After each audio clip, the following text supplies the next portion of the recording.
Conecte ideias, inspire mudanças, transforme o futuro da saúde. Seja bem-vindo, seja muito bem-vinda ao Conect, o espaço da Humania onde a gente conecta pessoas, ideias e inovações para transformar o futuro da saúde. Eu sou o Heitor Lessa, diretor-geral da Humania. Olá, seja muito bem-vindo ao Connect. Sou André Pacheco, consultor e membro do Comitê de Estratégia da Vivio. Hoje a gente tem a honra, né, de receber aqui o meu xará, André Alterman, né, um profissional extremamente diferenciado no setor farmacêutico, com mais de 14 anos de experiência na indústria, né, e uma carreira bastante marcada por uma trajetória em entendimento do paciente, da experiência de como a gente pode cuidar melhor dos nossos pacientes, né? Também toda uma parte de negócio, de resultado e de liderar, né, equipes de alta performance. Então seja muito bem-vindo aí, André, que vai estar com a gente falando aí no nosso novo episódio do Connect. Obrigado, André, por estar com a gente aqui. Então, o nosso tema de hoje é programa de suporte a paciente como elemento estratégico dentro da experiência do paciente na indústria farmacêutica. E eu queria começar, então, já direto ao ponto aqui, André. Você que... a gente esqueceu de falar, o André também é mentor de empreendedorismo, né? Então, Exato, a gente vai exato. dar esse contexto aqui também, porque empreender dentro das organizações também é um papel importante da liderança, né, André? Mas eu queria ouvir de você primeiro, na tua experiência de indústria farmacêutica e de liderança da área de vendas e marketing, o PSP encaixa onde na estratégia de relacionamento com os públicos de interesse da indústria? Boa, ótima pergunta direto ao ponto. É, Quando a gente pensa em indústria farmacêutica, né, qual que é o conceito básico? Você descobrir novas drogas, produzir novas drogas e comercializar novas drogas para melhorar a jornada do paciente. E trabalhando há muitos anos com isso, eu já vi um monte de framework, de estratégia de marketing, de tudo que você puder imaginar, desde internacional, Brasil, etc. Você sempre cai num padrão de começar todas as soluções de negócio baseada na jornada do paciente. Esse sempre é o centro de tudo que você discute em área de marketing, em área médica, em área de acesso, é sempre a jornada do paciente.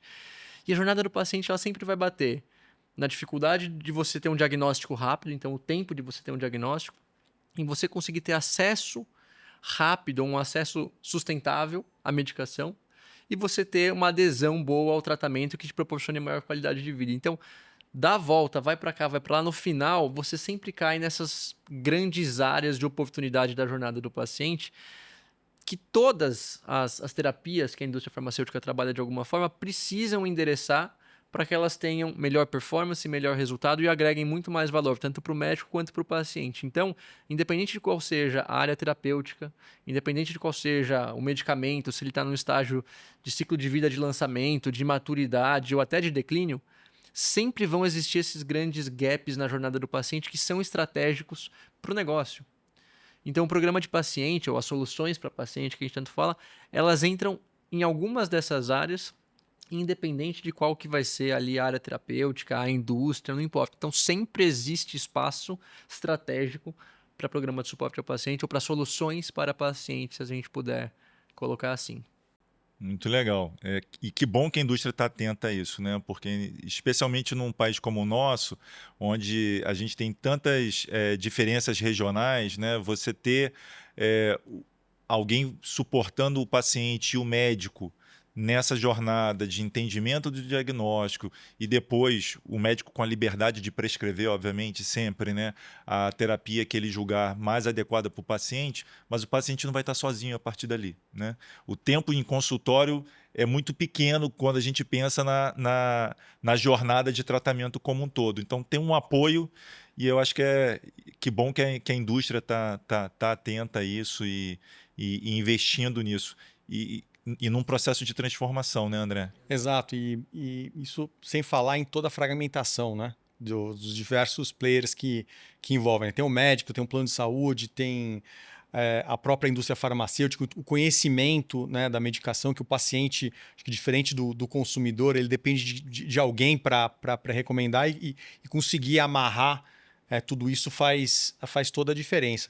E aí, já pegando esse gancho, como que você vê as alternativas para justamente juntar todas essas pontas, né? O que de fato faz a diferença quando você olha tanto do ponto de vista do paciente ou do ponto de vista da própria indústria farmacêutica, né, quais que são as dificuldades, as boas práticas de conduzir essa jornada em tudo que você já viu até o momento? Boa. Tem um ponto que eu vejo sendo bastante discutido sobre o papel dos programas de suporte ao paciente, a estratégia das soluções de paciente. E eu gosto muito, uma vez que eu vi aqueles círculos que tem interseção, né? Ele traz assim, dores da jornada do paciente, e aí dezenas de dores que podem ter ao longo de uma jornada, e proposta de valor que a indústria farmacêutica precisa oferecer, né? Então, quais são as dores ali de negócio que a indústria farmacêutica precisa endereçar? E tem muita interseção entre esses dois mundos, indústria farmacêutica e dor da jornada do paciente. Os pontos de interseção é onde você mais tem proposta de valor para criar um programa de suporte ao paciente. Então, acho que essa visão de conectar os dois mundos e saber trazer o programa de suporte ao paciente para atender tanto a necessidade da indústria, mas também, principalmente, a necessidade do paciente, é o primeiro caminho de boa prática que eu vejo de você ter sucesso. Por que eu digo isso? Já vi muito, e não vou mentir, já fiz, tá? Projetos e soluções para paciente que você olha e fala, meu, incrível, né? O pessoal vem lá de fora da matriz para conhecer e se apresenta, o pessoal, nossa, incrível. Isso, quando eu comecei a trabalhar, faz bastante tempo com soluções de paciente, mas não endereçava muito bem uma dor do paciente. Ou não era a dor prioritária que o paciente mais precisava de ajuda. E eu já vi o contrário, já vi soluções que tocam muito a jornada do paciente, tem uma veia de propósito assim enorme, que entrega muito valor, mas ela não estava muito bem amarrada na estratégia da indústria farmacêutica. Não é que ela não deveria ser feita, deveria, mas a forma de executar estava distante da estratégia da indústria farmacêutica e isso fez com que as soluções falhassem. Então, acho que o grande ponto de partida, o que eu acho que é um caminho de sucesso para quando for construir programas, é você ter muita clareza de todas as dores, seja as dores internas, de estratégia de negócio, então quais são os pontos do business que você quer endereçar como medicamento, e principalmente trazer a jornada do paciente, que é onde está o nosso propósito. A gente, como indústria farmacêutica, tem até um lado tira business quando a gente vai falar programa de paciente. A gente realmente quer saber como que eu melhoro a jornada do paciente, entrego mais valor para ele ter mais acesso, mais qualidade de vida e, claro, isso de alguma forma vai fazer bem para ele, fazer bem para a relação com o médico que ele tem. Mas eu acho que esse é o principal ponto de partida. Agora, barreiras tem infinitas, daria para a gente fazer um podcast Só das, só das só barreiras, das... mas se puder mencionar algumas e dar um lado, não sei se polêmico, primeiro ponto, eu acho que toda barreira tem uma solução. Né? Eu até falei esses dias com uma colega que liderar a inovação na indústria farmacêutica, para mim, é igual jogar ping-pong. Você joga a solução, vai voltar o compliance. Aí você arruma um caminho para o compliance, vai voltar a LGPD. E aí você fica nesse jogo eterno, mas o que eu percebo? Uma hora o braço cansa e você desiste daquela briga. E ali eu acho que tem um papel muito grande do protagonismo dos líderes que conduzem soluções para paciente ou inovação na indústria farmacêutica, serem líderes que saibam não só fazer um projeto de programa de paciente, mas que saibam liderar change management, que saibam mobilizar o setor de saúde, que saibam trazer um parceiro que sabe fazer programa de paciente desde o começo, não chegar com um briefing pronto e falar, vai lá e implementa. Que saibam exatamente quais são as dores do paciente para não criar uma solução que não se conecte e que não se sustente no longo prazo. Fazer planejamento financeiro, conseguir trazer os times de áreas reguladoras, que geralmente são vistos como os vilões, eu não acho que são vilões, eles são parceiros, para construir junto. Vocês devem ter 1000 exemplos. Quantas vezes alguém de compliance ou LGPD e privacy entenderam a necessidade e o valor do programa e começaram a apoiar, achar caminhos. Eu adoro trabalhar com o legal nesse sentido porque tem vários cases de como eles ajudaram a gente. Então, é uma barreira reguladora? Depende do ponto de vista. Eu acho que o papel da liderança, de conseguir liderar gestão de mudança, pode transformar essa barreira, na verdade, em algo de muito mais sucesso. Essa é a minha opinião. Vamos explorar então um pouquinho mais o papel da liderança, que é um tema que você tem estudado há bastante tempo e tem uma trajetória de formação também de times muito interessante, né? Nesse contexto de inovação, de disruptar processos e criar experiências diferentes, e a gente tem que também conectar isso com o mundo que a gente está vivendo. A gente está vivendo um mundo que está numa velocidade diferente, num processo de digitalização de praticamente tudo. E a saúde não está fora desse contexto, né? As experiências concorrentes não são necessariamente dentro da própria saúde, são com todos os elementos, né, de serviços que os pacientes, que quando não são pacientes são consumidores em outros segmentos, vivenciam.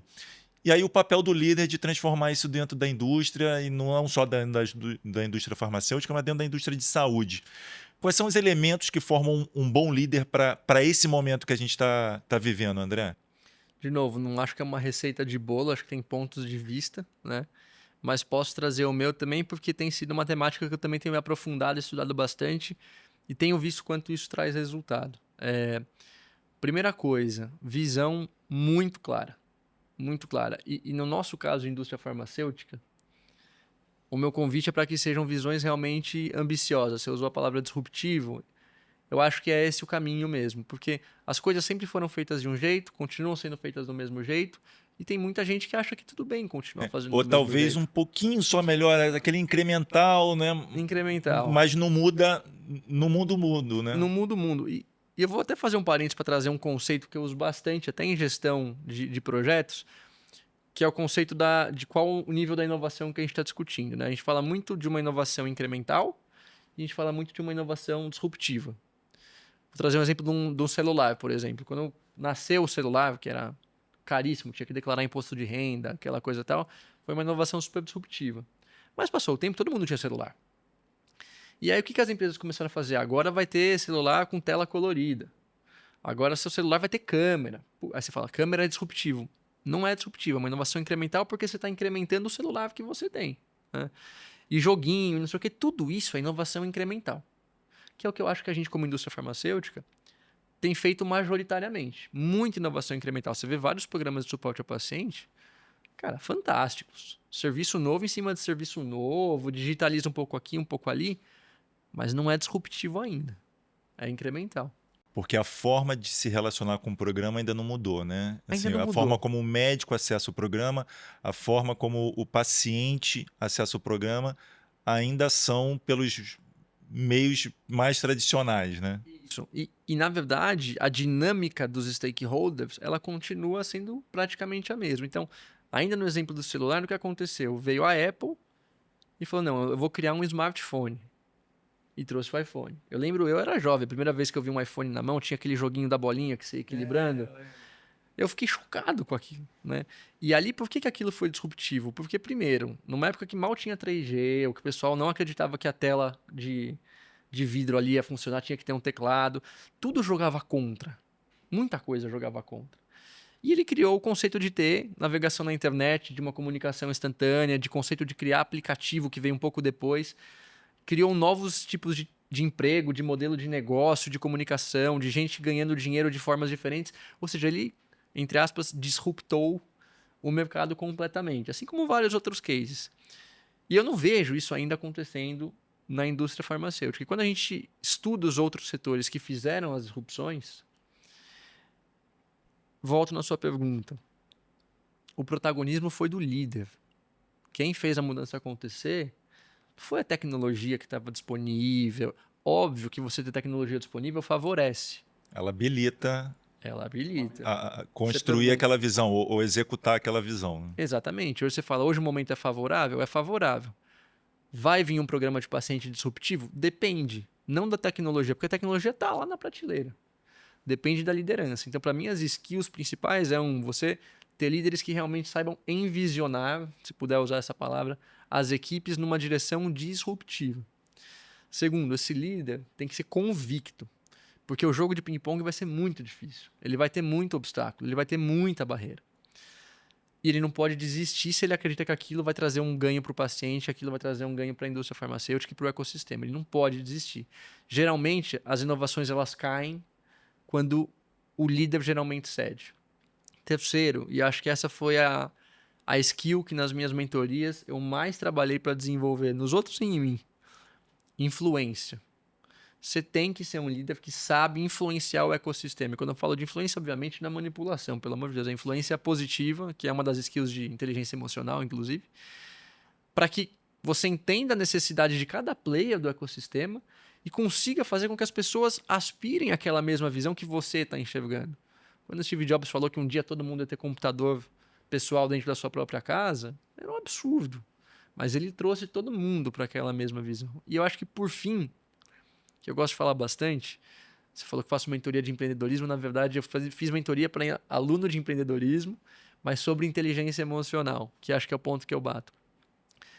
Como líder, a gente precisa saber formar a equipe com as pessoas que tenham aquelas fortalezas que a gente precisa para fazer a transformação acontecer. E aí eu tenho muitos exemplos de ver isso acontecer. Quando você traz alguém que é skill, que aquilo brilha o olho da pessoa para fazer uma determinada função, você evolui 5 anos em um, por ter a pessoa certa fazendo a coisa certa dentro da visão que você trouxe e do ecossistema que você influenciou. Então, acho que essas 4, se eu fosse fazer, e eu faço, né, porque eu tenho que montar time o tempo todo, é o que eu geralmente procuro ter. Não que seja fácil. Muito legal. Heitor, eu queria também fazer um shift agora de um assunto que eu tenho me preocupado bastante, eu tenho visto bastante que também é um desafio da indústria farmacêutica, que é o famoso abismo das patentes, né? A gente sabe que até 2030, se eu não me engano, é algo como 230, um número dessa ordem de grandeza, 230 bilhões de dólares que devem desaparecer do mercado em termos de faturamento em função da queda das patentes, né? E conversando com outros profissionais do setor, a sensação que eu tenho que quando a gente olha para o desafio em si, não é a capacidade da indústria de desenvolver ou inovar ou criar novas moléculas, né? Eu acho que com todo mundo que eu converso tem nos seus pipelines assim, um número de moléculas grandes para trazer para o Brasil, né? O maior desafio, eu tenho sentido que está no acesso, né? Como que eu trago e realmente consigo implementar essas novas terapias nos diversos mercados, porque naturalmente a indústria que está focada em inovação, em lançar produtos de referência, acaba focando em tratamentos de alto custo, né? Doenças raras, oncologia, né? Doenças autoimunes. E essa questão do acesso é uma barreira. Então, eu queria ouvir um pouco da sua opinião. Você concorda com isso? Né? Que esse é um dos grandes desafios e quais estratégias, na sua opinião, são estratégias vencedoras para superar essa barreira, né? Para conseguir acelerar o acesso ou para identificar que uma terapia inovadora é de fato viável, principalmente, acho que não no contexto mundial, mas também no Brasil?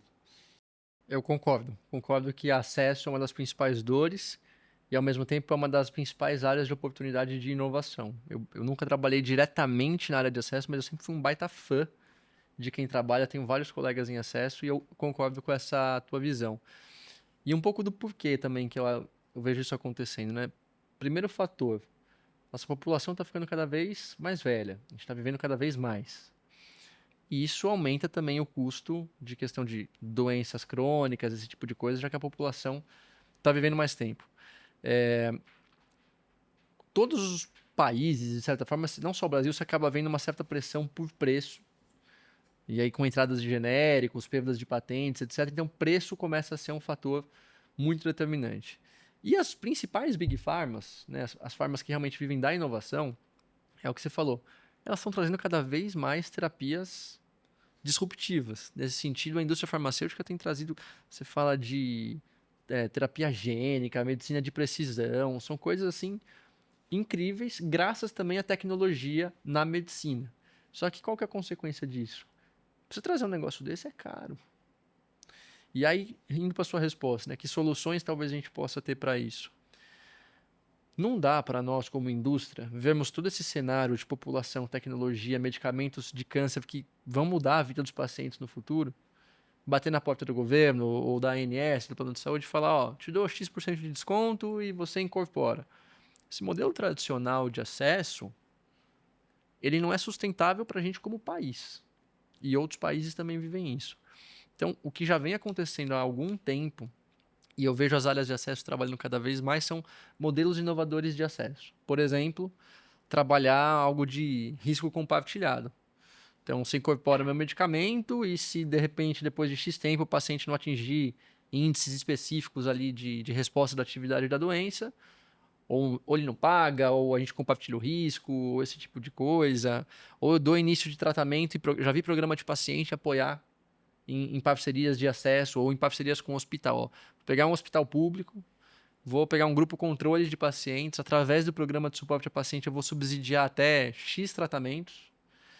Teu corpo clínico vai fazer uma análise e você considera essa análise lá para frente. Óbvio que não vai ditar se vai incorporar ou não, mas são parcerias e modelos que não estão escritos em nenhum script. Isso tem que ser criado. Então, para mim, a principal resposta não é risk sharing, programa de paciente, nem nada. É assim, a gente precisa jogar junto como um ecossistema de saúde.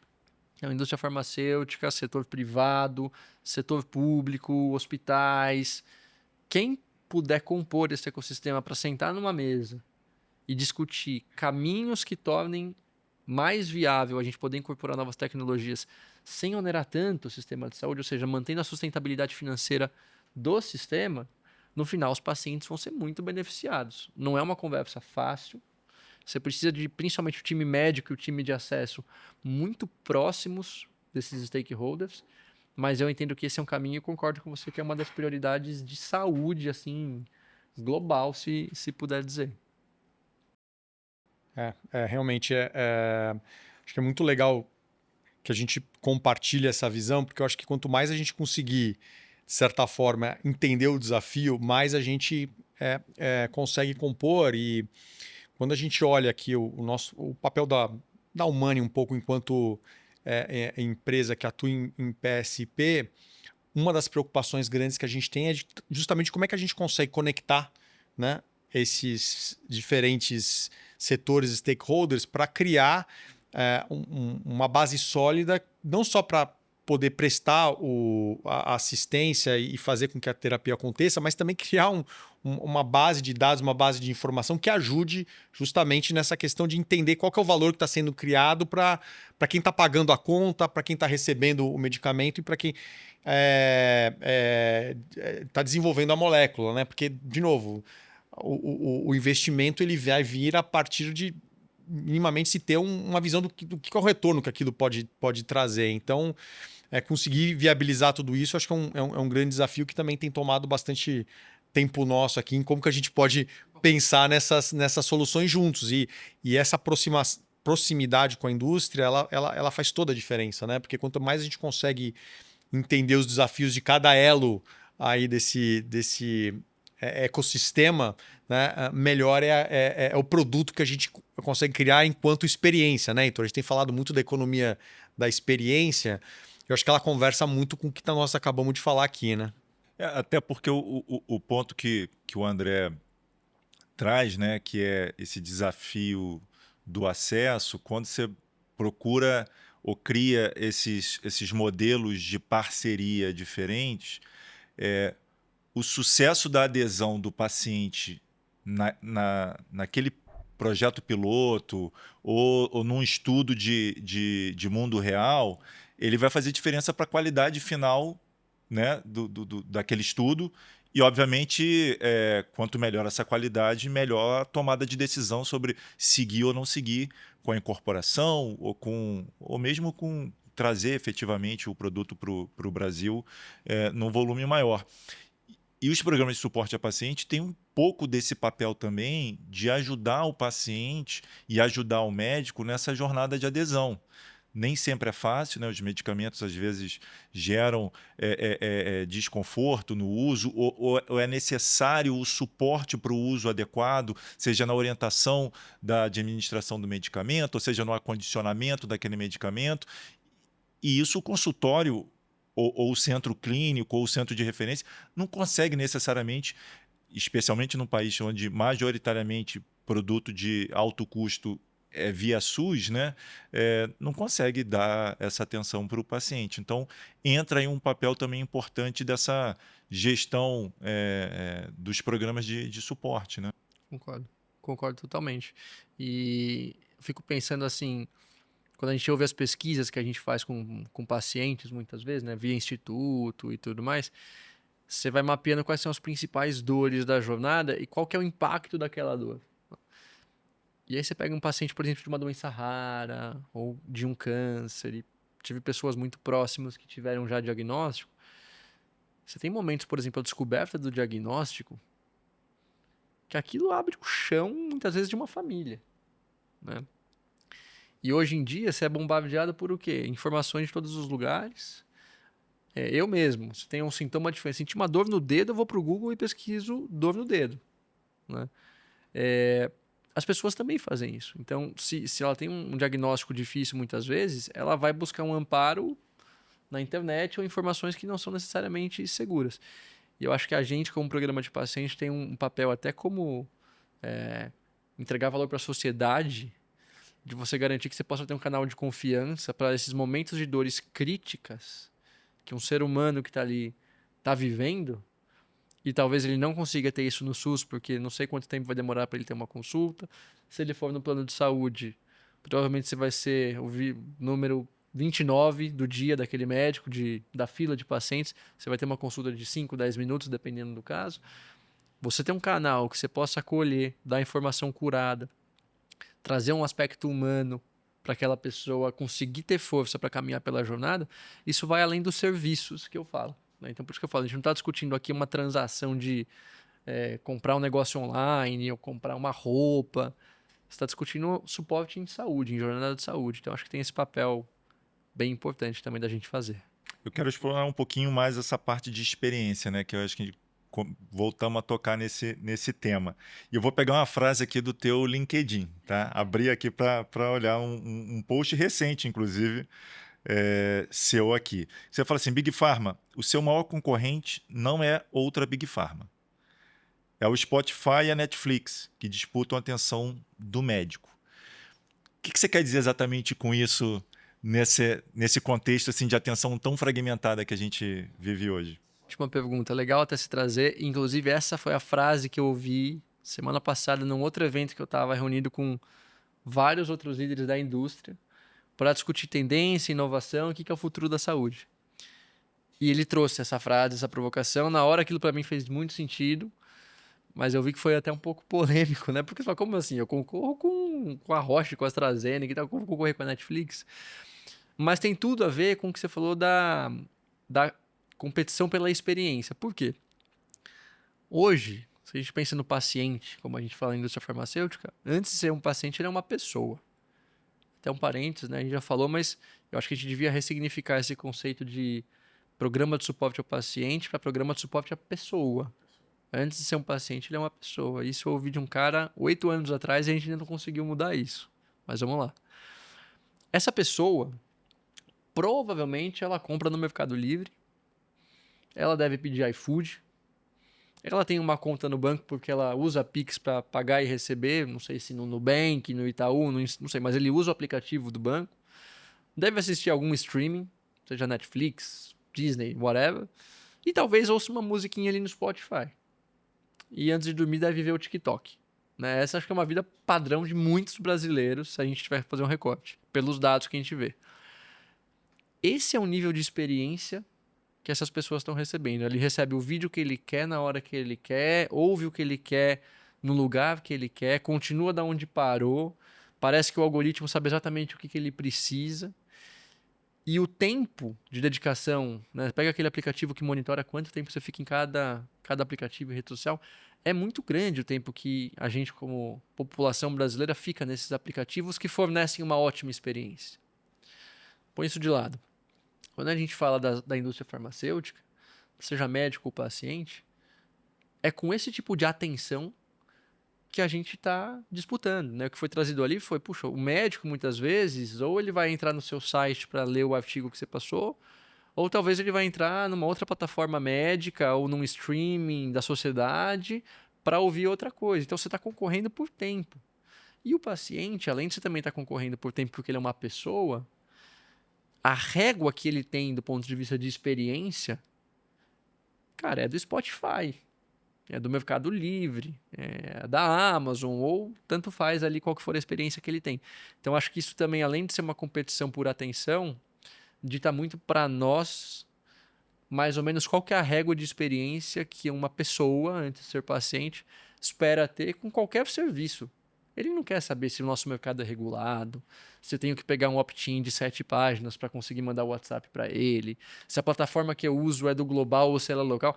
O que ele espera é que ele resolva a necessidade dele em pouquíssimo tempo, na hora que ele quer e no lugar que ele quer. Então, acho que a gente precisa se adaptar um pouco a essa... A gente fala tanto de centralidade na pessoa, acho que essa é um parâmetro para a gente usar. Você tem muita experiência em inovação, né? E inovação em saúde, né? Que tem todos esses desafios aí de compliance, LGPD. A gente já falou aqui do papel da liderança, né? Da resiliência em conseguir levar as iniciativas para frente. Mas o que mais que precisa, né? Assim, seja nas iniciativas que deram certo ou nas que deram errado, né? Quais foram os aprendizados assim que você poderia dividir com a gente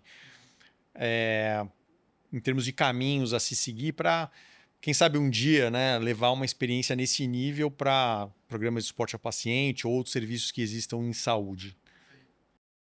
Eu acho que primeiro, acho que eu comentei um pouco, mas eu reforço, tem uma questão de visão. Eu vejo muito projeto nascendo e a visão é entregar o projeto. Então, quero implementar o WhatsApp ou um chatbot para programa de paciente. Qual que é a visão? A visão é implementar o chatbot, o WhatsApp para a jornada do paciente no programa. E acho ótimo, e é difícil, e reconheço.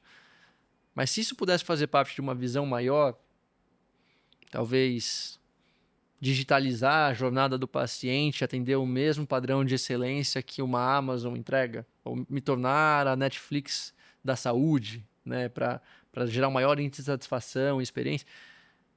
Para isso eu vou fazer o WhatsApp? Você muda a perspectiva. E qual que é a diferença disso? O engajamento. O engajamento das pessoas que vão fazer parte desse projeto. Porque o que eu tenho aprendido cada vez mais é: a gente não faz nada sozinho. E quando a gente quer falar de disrupção, aí que você vai precisar de muita ajuda. Muito. Então, entender que você precisa de ajuda e jogar junto desde o começo, acho que é a primeira parte. Se eu preciso jogar junto, eu preciso de engajamento.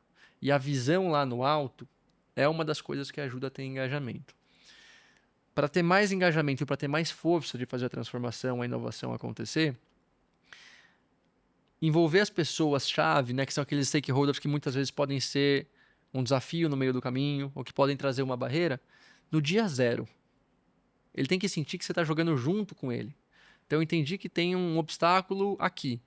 Essa é a área, ou essa é a empresa, ou esse é o stakeholder que pode trazer o desafio.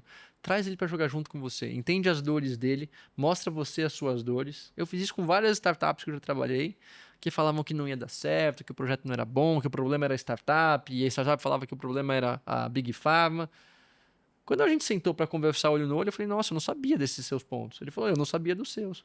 Vamos tentar achar um caminho? A gente achou e virou um dos maiores cases de sucesso que eu já fiz até hoje. Então, essa comunicação inicial com os stakeholders-chave, para mim, é super importante. E um outro ponto, às vezes a gente fala de inovação e quer abraçar o mundo, né?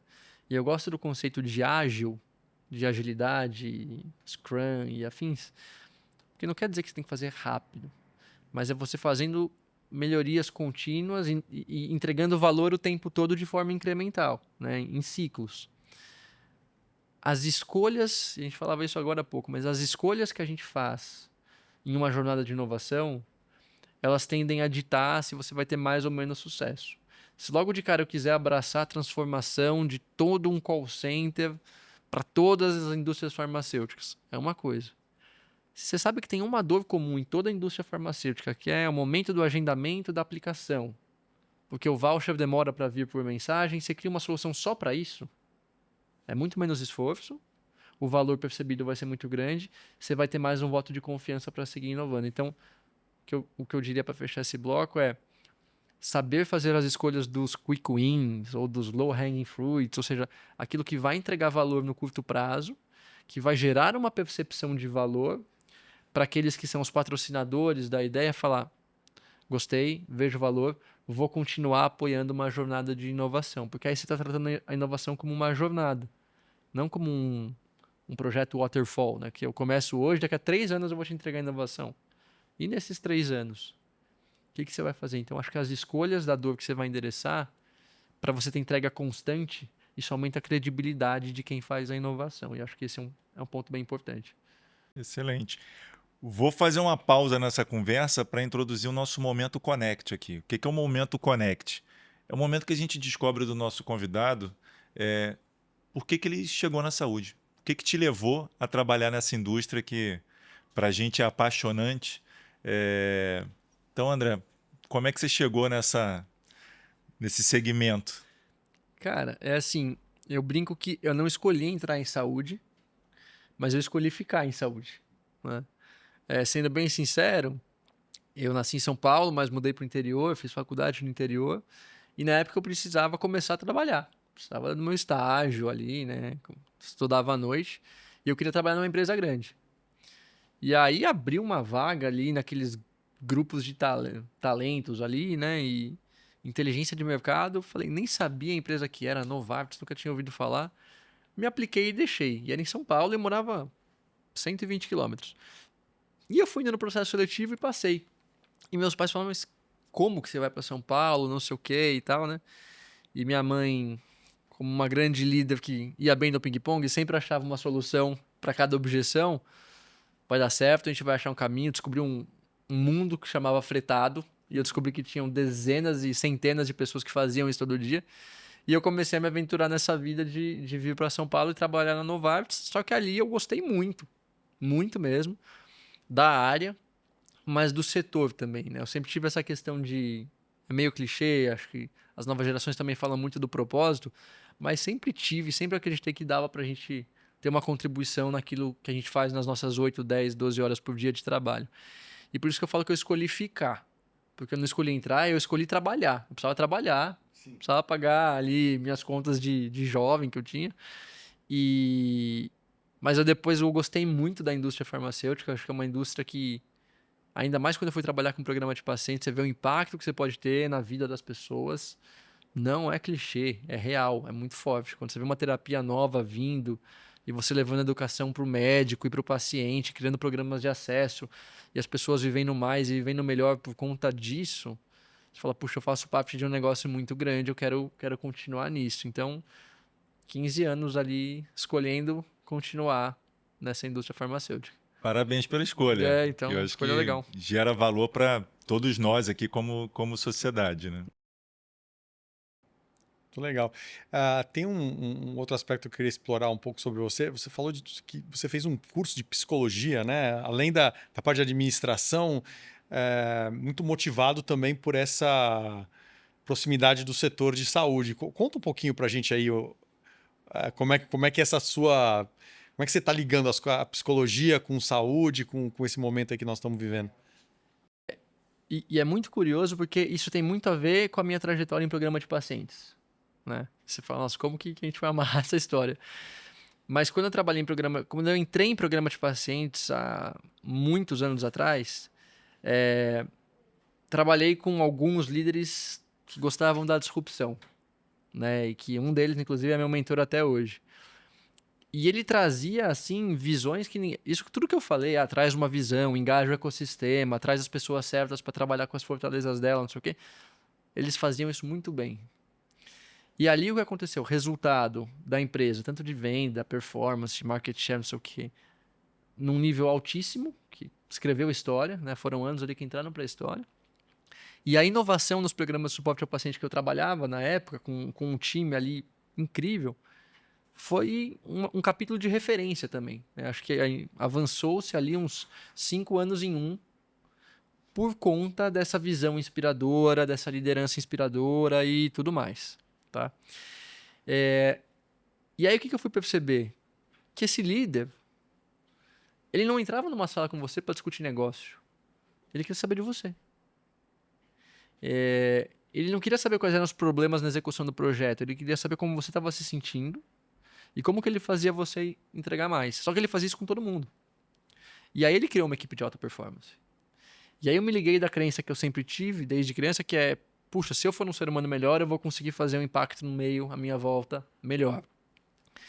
E ali caiu a ficha, eu falei, se eu quiser fazer inovação de verdade e gerar impacto no negócio e nas pessoas de verdade, eu preciso entender de gente. E aí, acho que uns 3 anos atrás, eu estava na dúvida, puxa, vou para o MBA, o que eu estudo, não sei o quê. Eu falei, eu vou estudar psicologia positiva. E fui fazer uma pós-graduação em psicologia positiva. Isso me abriu o caminho para fazer mentoria de inteligência emocional. Conforme eu ia estudando, eu fiz bastante mentoria, desde jovem estudante em empreendedorismo, até gestor de grandes empresas e tal, para desenvolver inteligência emocional. E no final, eu acabava desenvolvendo a minha, né? Porque eu percebi que se a gente entende mais de gente, na hora de você fazer inovação, você vai ter que passar por influência, você vai ter que passar por formação de time, você vai ter que passar por motivação, você vai ter que passar por resiliência para contornar os obstáculos que a gente vive enfrentando na saúde, em acesso, em programa de paciente. Eu falei, eu preciso aprofundar e entender de gente. E eu acho que todos nós lidamos muito com gente. Cada vez mais a gente fala de tecnologia, de AI e tudo mais.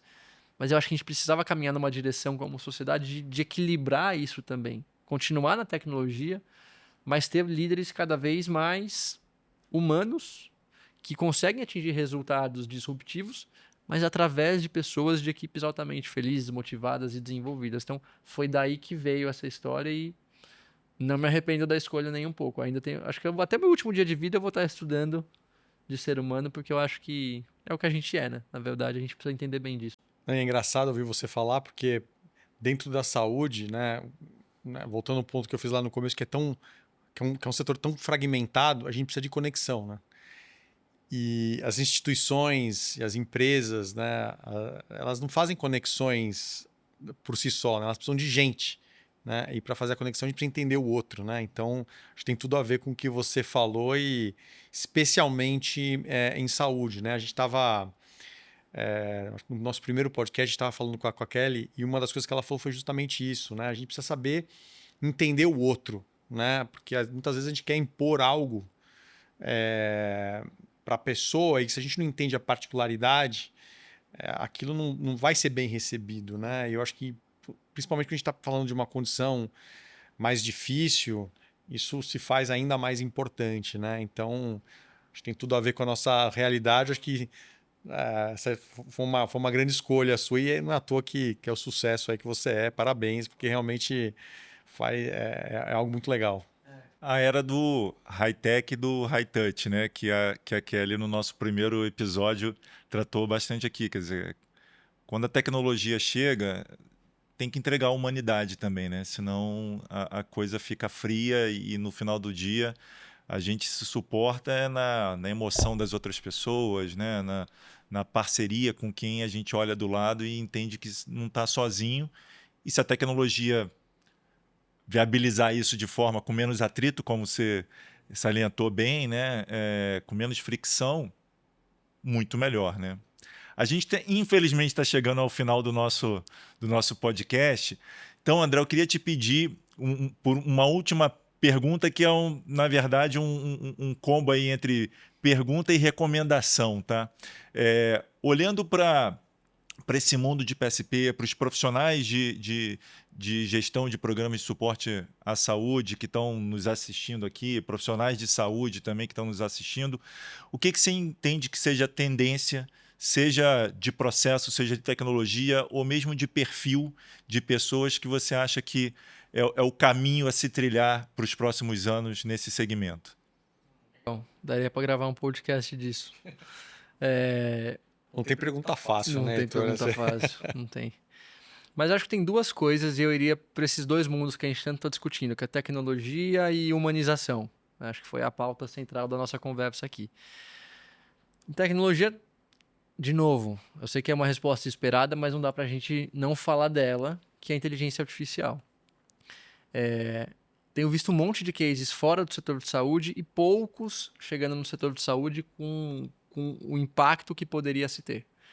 Mas quando eu falo de programa de suporte ao paciente, eu acho que uma tendência natural é que a gente consiga identificar aqueles momentos da jornada do programa que mais têm atrito e que mais prejudicam a experiência daquela pessoa que está esperando a experiência Netflix, Spotify, Uber, e está tendo que ligar e ficar 5 minutos numa linha, ou tem que ligar para pedir um voucher para conseguir fazer uma aplicação. Ou se tem uma dúvida sobre o medicamento, tem que entrar num site com a senha do programa. Então, todo esse atrito, essa fricção, essa experiência que não é do jeito que a pessoa gostaria de conduzir, ela precisa ser repensada, e eu vejo que a digitalização e a inteligência artificial tem um papel gigante nisso. Inteligência artificial porque você consegue ouvir as ligações do call center todas, como eu sei que tem outros setores fazendo em fintech, por exemplo, e identificar quais ligações mais têm oportunidade e empoderar o call center de conseguir fazer um atendimento melhor, que vai economizar atrito na próxima experiência do paciente. Então, um treinamento by AI, real time, seria um caminho. E eu acho que essa questão do paciente poder falar com você na hora que ele quiser, pelo canal que você quiser, então, a segunda tendência que eu traria é a omnicanalidade. Se o paciente tem uma dúvida, ou ele quer um voucher, ou acontecer um problema ali com a aplicação, ele, de alguma forma, com um celular, precisa conseguir ter essa resposta muito rápido, seja através de um ser humano, ou seja através de uma inteligência artificial, porque é o que ele faz com o ChatGPT. Então, a tendência que eu traria é como é que a gente muda o posicionamento de PSP tradicional indústria farmacêutica para a experiência que as grandes empresas no mundo oferecem, porque tecnologia disponível para isso a gente tem. Não dá para colocar a culpa na tecnologia. Não dá para falar que não tem dinheiro. Um monte de indústria que tem dinheiro, que pode investir. Então, o problema não é tecnologia e nem investimento. Às vezes é investimento, não vou mentir, tá? Mas aí a gente cai, acho que na segunda parte, que talvez seja o final da minha resposta, que passa pelas pessoas que vão liderar tudo isso, né? E ali eu entendo que e a gente tem profissionais, assim, eu conheço vários, eu acho vários profissionais que eu aprendo demais da área de programa de suporte ao paciente da indústria. São profissionais que sabem fazer a gestão de mudança e que sabem fazer o que eu comentei no começo, que é você trazer uma visão disruptiva e conseguir colocar todo mundo no mesmo barco para chegar lá. Em outras palavras, é como é que a gente se torna um líder de transformação e não um líder de projeto. A gente é muito líder de projeto hoje, porque tem que executar, está no objetivo da indústria farmacêutica, é o que paga o bônus, não sei o quê.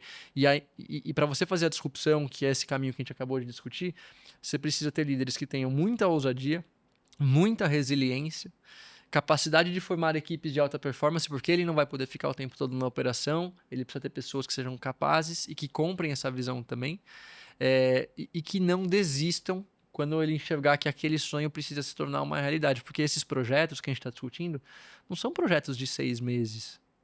Eles são projetos que provavelmente vão tomar mais tempo. Então você precisa ter pessoas ali com um QI emocional e uma skill de influência muito grandes. Eu estou falando não é fácil, eu sou uma dessas pessoas que está nessa cadeira e tendo que desenvolver isso todos os dias. Tem dias que eu consigo, tem dias que eu não consigo, né? E aí eu peço ajuda dos meus mentores. Mas eu acho que esse é o caminho que a gente deveria trilhar como liderança para compor tecnologia, habilidades humanas, e aí sim chegar nessa disrupção da experiência. Excelente. Bom, muito obrigado pela tua participação. Como é que as pessoas te acham, seja no LinkedIn ou mesmo na tua atividade de mentor? LinkedIn acho que é o caminho mais fácil, né? Então, olha lá com uma experiência fácil. Digita André Alterman, você vai achar na internet, sem muitos atritos. E a gente consegue manter contato por lá, sim. Excelente, foi muito bom, André. Obrigado aí pela sua participação. Tenho certeza que tivemos aí mais um episódio super legal aqui com a sua presença. Muito obrigado. Obrigado a vocês pelo convite. Nós que agradecemos. Gente, chegamos ao final. A gente encerra aqui o nosso episódio de hoje. E se você achou que esse conteúdo aqui te ajudou, te inspirou, compartilha com outras pessoas que possam se beneficiar desse conteúdo também. E a gente te aguarda no próximo capítulo aqui, no próximo episódio do Connect. Obrigado, gente. Obrigado. Tchau.